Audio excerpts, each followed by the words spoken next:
Ya, muchachos. Ahora vamos a seguir con este otro nuevo tema que es este traumatismo retroperitoneal.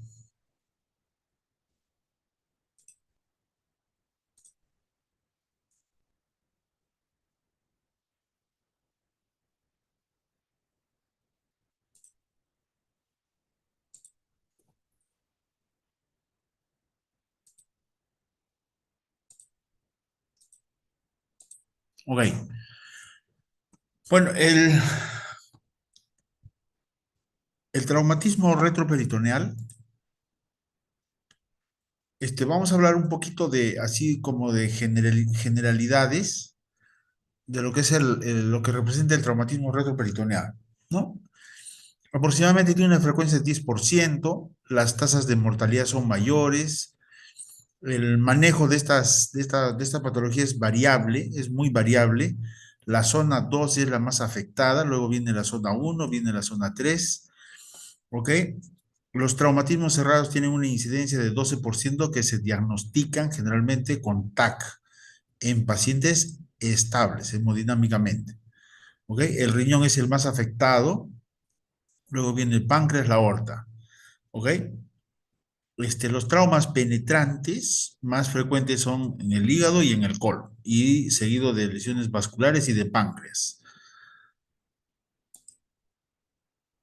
Eh, la división del, la división del retroperitoneo, nosotros ya sabemos que se divide en zona uno, generalmente es la que está en la parte del medio.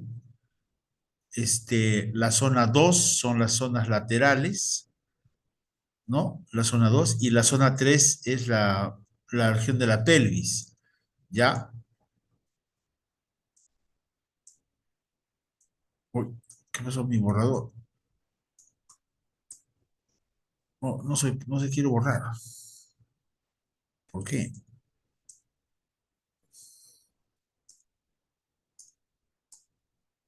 No sé qué ha pasado. Ya no importa. Ya, entonces, estas son las zonas del retroperitoneo. Ahora, hay una cuarta zona que generalmente es la que está en el hilio biliar, ¿ok?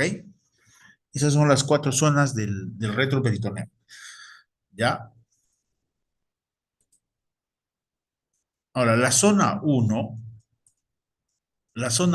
generalmente es la zona que está en la parte del medio. Ya, su límite superior es el límite inferior es la bifurcación de la aorta y los laterales generalmente están a nivel del hilio renal. ¿Ya? En esta zona, ¿qué cosa vamos a encontrar básicamente? Los grandes vasos, el duodeno y el páncreas. Esos son los principales órganos en el retroperitoneo, en la zona uno. ¿Ya? Entonces, en la zona uno generalmente las, generalmente las lesiones son contusas y más afectan al duodeno, luego al páncreas, ¿ya? Y después vienen las lesiones vasculares. Las lesiones penetrantes son más frecuentes en el páncreas y luego en el duodeno, es más o menos al revés, digamos, ¿no? La mortalidad es 10 al 46%, con daño ductal la mortalidad es mayor, la mortalidad duodenal tiene más o menos 15 al 47% y llega hasta el 67% cuando están comprometidos más órganos. ¿Ya? La complicación más frecuente en esa zona es la fístula o dehiscencia duodenal. En la zona uno, las lesiones vasculares de la vena cava generalmente representan el 30 al 40%. Esto tiene una mortalidad global de 34 al 70% y depende del nivel de la lesión, si hay sangrado activo, si están asociadas a lesiones asociadas. ¿Ok? La mortalidad en la región suprahepática es del 78%, la retrohepática llega casi al 100% y a nivel de las suprarrenales 37 a 66%. ¿Ya? 25% cuando hay lesión en la vena cava infrarrenal, la mortalidad prehospitalaria es del 30 al 50%, Las lesiones aórticas son más o menos del 0,2%, pero la mortalidad es elevada e inmediata y es la segunda causa de muerte. ¿Ya? El 80% de los pacientes mueren en la etapa prehospitalaria. La zona 2 está entre el diafragma, la zona 2 está entre el diafragma, ¿ya? La bifurcación de la aorta, la pared y el hilio renal, ¿no es cierto? ¿A qué cosas vamos a tener? Las glándulas suprarrenales, riñones, vasos renales, uréter, el colon ascendente y el colon descendente, ¿no es cierto? Este es el colon ascendente y el colon descendente. Generalmente son laterales. Ya en esa zona básicamente la incidencia de las lesiones renales es del 1,2%. Las lesiones urológicas normalmente no ponen en peligro la vida, pero tienen mayores complicaciones, ¿ya? Lesiones adrenales 0,4%, las lesiones vasculares renales 5%, la mortalidad por traumatismo renal 5 a 11%, y cuando están relacionadas a lesiones arteriales 20%. La mortalidad en lesiones suprarrenales de 8 a 32%. En la zona 3, generalmente, la zona 3 está ubicada en la región en la región y en la parte inferior, ¿no es cierto? Desde la bifurcación de la aorta hasta el piso pélvico, y las paredes son las paredes pélvicas, ¿no? Ahí tenemos los vasos ilíacos, los uréteres, el colon sigmoides, ¿no? El recto, en la zona 3. ¿No? En esta zona 3 la incidencia de los vasos, las lesiones de los vasos ilíacos es del 1%. Ya las lesiones vasculares son desde el 2 al 6,5%, la mortalidad es 25 al 42%, y más en traumas penetrantes. En lesiones combinadas arteriales y venosas llega hasta el 62%, y solo lesiones venosas del 6 al 45%. Ahora, en el caso del diagnóstico de estas lesiones, ya en el caso del diagnóstico de estas lesiones, algunas veces pueden permanecer estables los pacientes. Los pacientes, aún con traumatismo severo, los pacientes pueden estar estables las primeras 6 a 8 horas aproximadamente. Y esto es debido por la localización del traumatismo. Entonces, uno no tiene que confiarse. ¿Listo? Los síntomas más frecuentes son el dolor, distensión abdominal y, como les decía, 8% permanecen asintomáticos. ¿Ya? Nosotros tenemos que identificar la inestabilidad hemodinámica. ¿Cómo se identifica eso? Con monitoreo permanente de las funciones vitales. Cada 30 minutos, cada 20 minutos, cada hora. La monitorización es importante en todo paciente traumatizado. El lavado peritoneal y la ecografía FAST, pueden ser positivos, pero también dan falsos negativos y falsos positivos, ¿ok? Entonces uno tiene que tener mucho cuidado con esas pruebas. En cuanto a la sintomatología de los pacientes, ya en el examen clínico, si se dan cuenta, los signos físicos tienen poca sensibilidad y especificidad y no son indicadores confiables, ¿ya? Entonces, si nosotros encontramos, por ejemplo, equimosis en el flanco, región periumbilical, en la proximal del muslo, en la equimosis escrotal, todos estos signos algunas veces tienen poca sensibilidad y especificidad, ¿no? Pero son indicativos de trauma, ¿ya? Todos estos signos son indicativos de trauma, especialmente cuando hay el signo del cinturón de seguridad asociado a hematoma, ¿ya? Cuando está asociado este signo a un hematoma, entonces hay indicación de daño retroperitoneal. Ahora, en todo paciente que nosotros recibimos a la emergencia, nosotros tenemos que diferenciar si es un politraumatizado, si es un polifracturado y si es un policontuso. ¿Cuál es la diferencia? Es que el politraumatizado corre riesgo de vida, está en peligro su vida.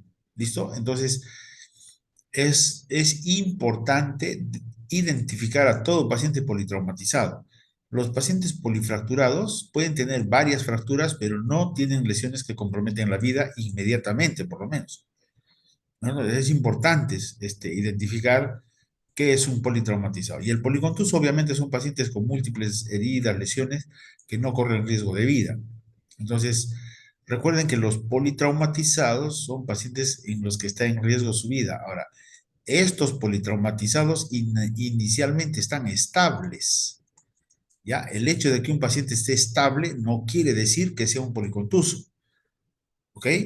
Eso, eso uno tiene que tener mucho cuidado. Ahora, ¿cuándo vamos a considerar nosotros a un paciente politraumatizado? Todo paciente politraumatizado se considera politraumatizado cuando un paciente sufre un accidente de alto impacto, de alta energía, ¿cierto? Entonces, cuando nosotros recibimos a un paciente en la emergencia, lo primero que tenemos que saber es si ese paciente ha sufrido un accidente de alto impacto o alta energía. ¿Listo? ¿Por qué? Porque esos pacientes automáticamente se tienen que considerar politraumatizados incluso si están estables. ¿Entienden? Entonces, todo paciente con accidente de tránsito mayor a 40 kilómetros por hora, que tiene una deformidad del vehículo, que un pasajero haya sido expulsado, que el carro tenga abolladuras, ¿no? Que un paciente haya sufrido una caída de más o menos la altura de su estatura, ¿ah? Que no se tenga información del accidente, cuando uno no sabe nada del accidente, ¿no? Cuando ha habido fallecimiento de alguna persona o cualquier dato que implique gravedad del accidente. Entonces, cuando nosotros tenemos estos detalles, automáticamente el paciente tiene que ser considerado politraumatizado, es decir, su vida corre riesgo. Aún el paciente esté estable, ¿ya? Aún el paciente esté estable, tiene que ser considerado politraumatizado. ¿Listo?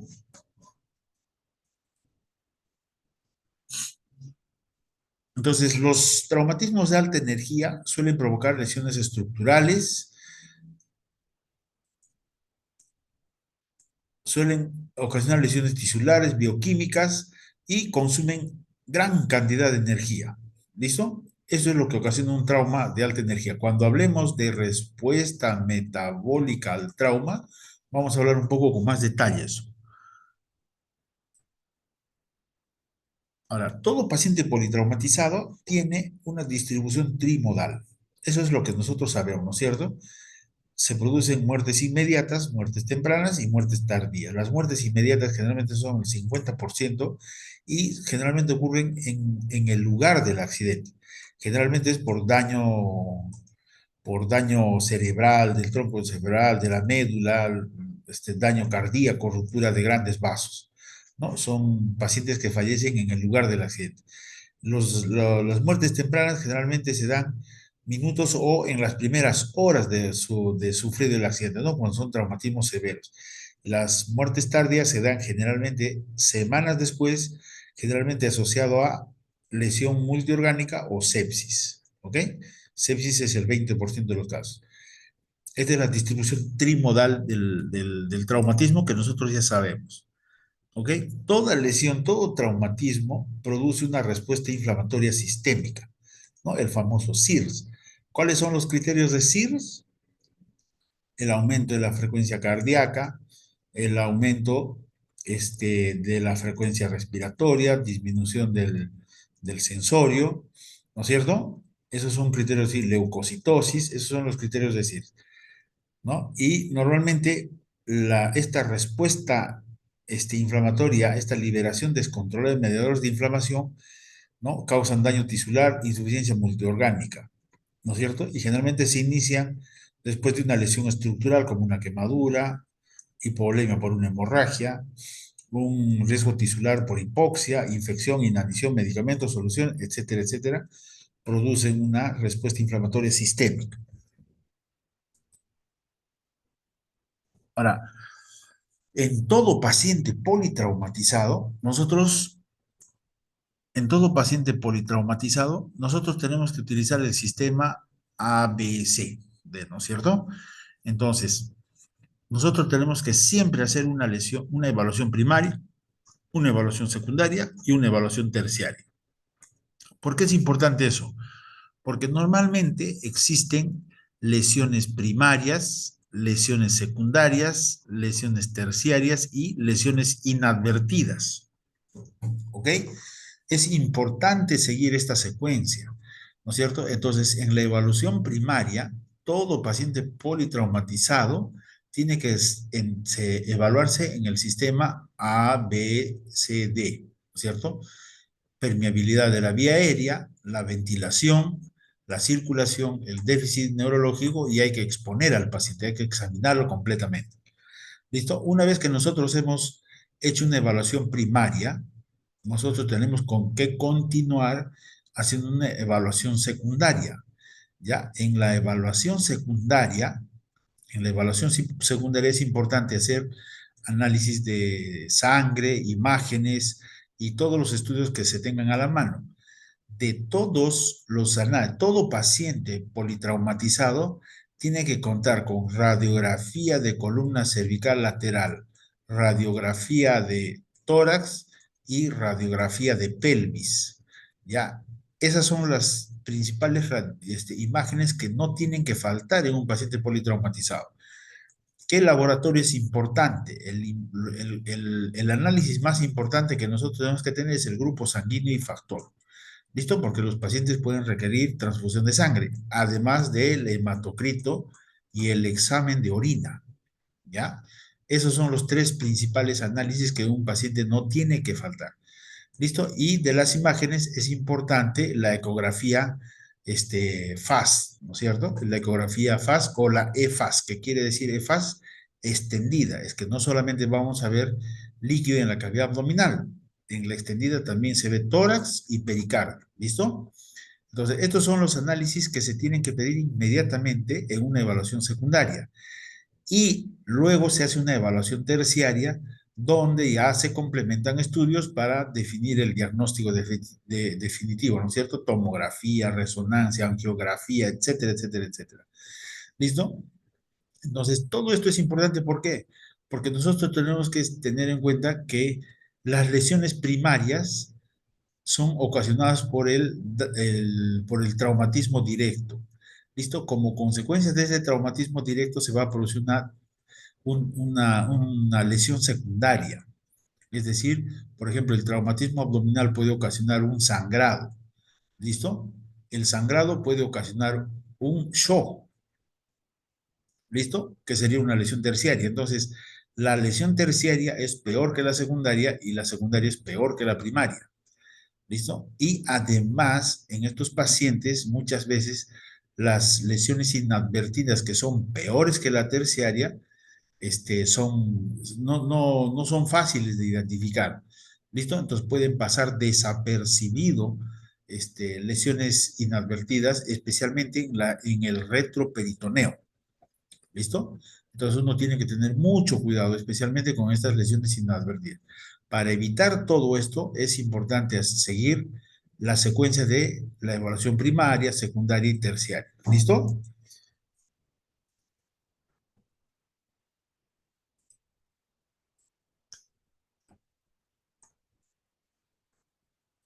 Vamos a borrar, vamos a borrar.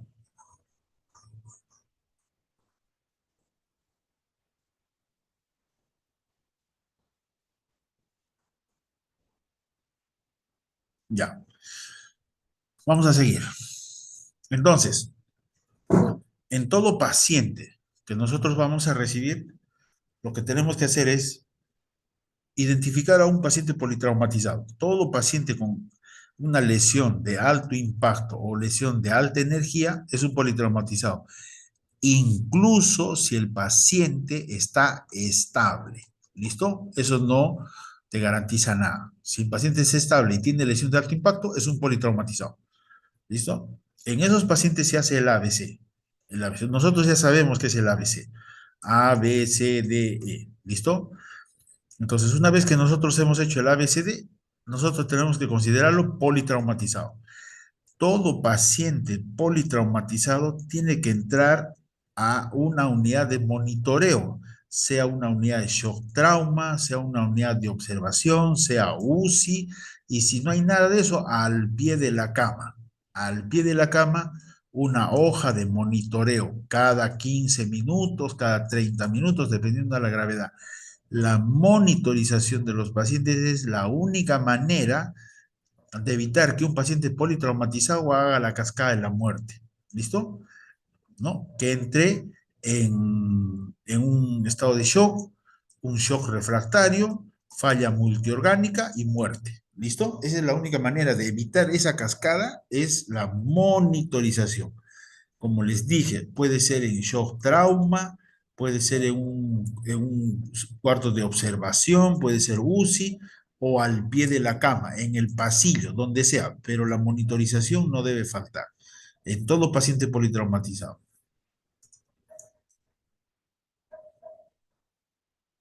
Ahora, en general, en general, las lesiones penetrantes, ya toda lesión penetrante ya sea por PAF o por arma blanca, tienen que ser explorados, ¿ya? Toda lesión por PAF o arma blanca tiene que ser explorada, especialmente si en el abdomen la lesión atraviesa la aponeurosis, ¿ya? En el tórax nunca se explora, en el tórax no se explora, ¿listo? Una herida por arma blanca en tórax no se explora, ¿listo? En caso de que sean traumatismos cerrados, ¿ya? El paciente se revisa en sala de operaciones cuando está inestable hemodinámicamente. ¿Listo? Ahora, todo paciente que tiene un traumatismo desde el cuarto espacio intercostal, por debajo del cuarto espacio intercostal, hasta el reborde costal, se considera lesión tóraco-abdominal. ¿Listo? Entonces, toda lesión que está comprendida por debajo del cuarto espacio intercostal hasta el reborde costal se considera tóraco abdominal.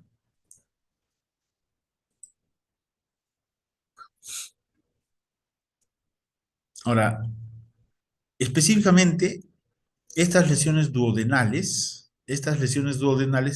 generalmente ocurren en el contexto de un traumatismo penetrante. ¿Listo? El diagnóstico básicamente se hace durante una laparotomía.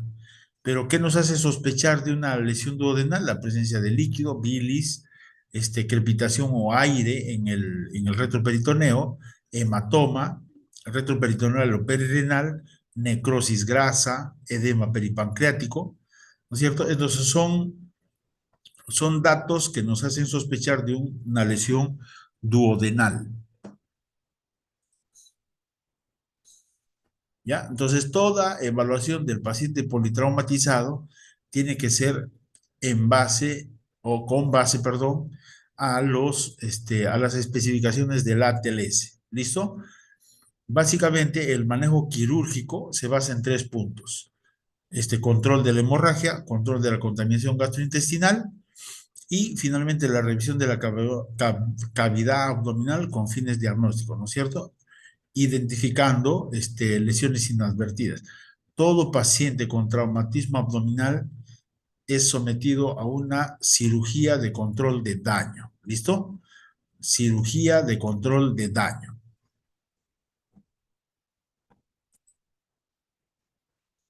Ahora, toda lesión penetrante en zona uno se explora. ¿Listo?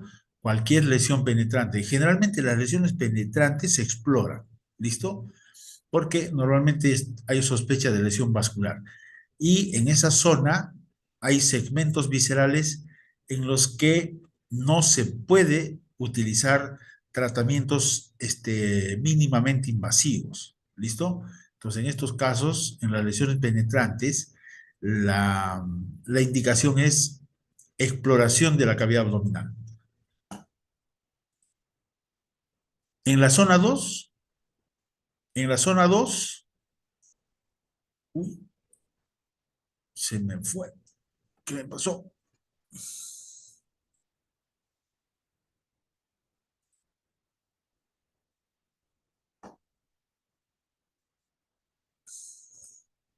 Entonces, en la zona 2 igual, se explora.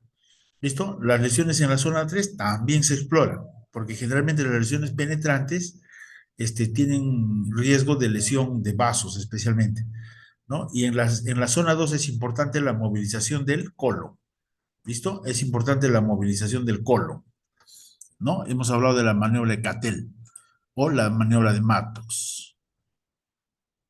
Las lesiones contusas en la zona 1, las lesiones contusas en la zona 1 se exploran, ¿listo? Se exploran porque hay sospecha de lesión vascular. Y en esa zona, como hemos dicho, hay segmentos viscerales en los que no es susceptible un tratamiento mínimamente invasivo. ¿Listo? Entonces, en la zona 1, las lesiones contusas se exploran. En la zona 2, cuando hay un hematoma, en expansión se explora. ¿Listo? Y cuando el hematoma no se expande, no se explora. Solamente en la zona 2 se exploran los hematomas en expansión. Ya, en la zona 3 generalmente las lesiones no se exploran. Las lesiones contusas no se exploran. ¿Listo? No se exploran. ¿Ya? Es mejor utilizar otras formas de tratamiento como este control de hemorragia, taponamiento. Si tienes angioembolización se utiliza, pero en esa zona es mejor no explorar las lesiones contusas. ¿Listo? Las lesiones en el retroperitoneo en pacientes hemodinámicamente estables solamente se observan, ¿ya? No requieren exploración quirúrgica.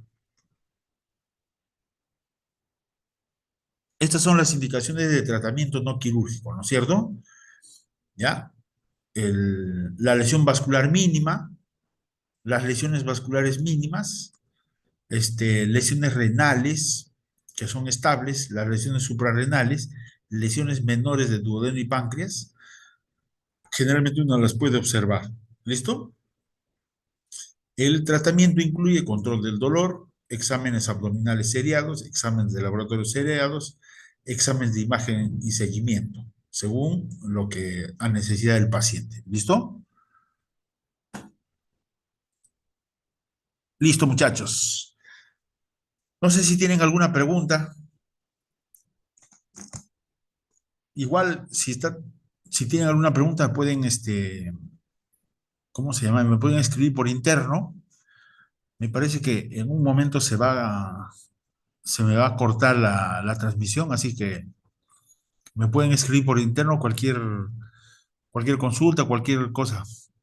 O mientras estamos en línea, no sé si tienen alguna consulta, pueden escribir al chat o abrir su micrófono.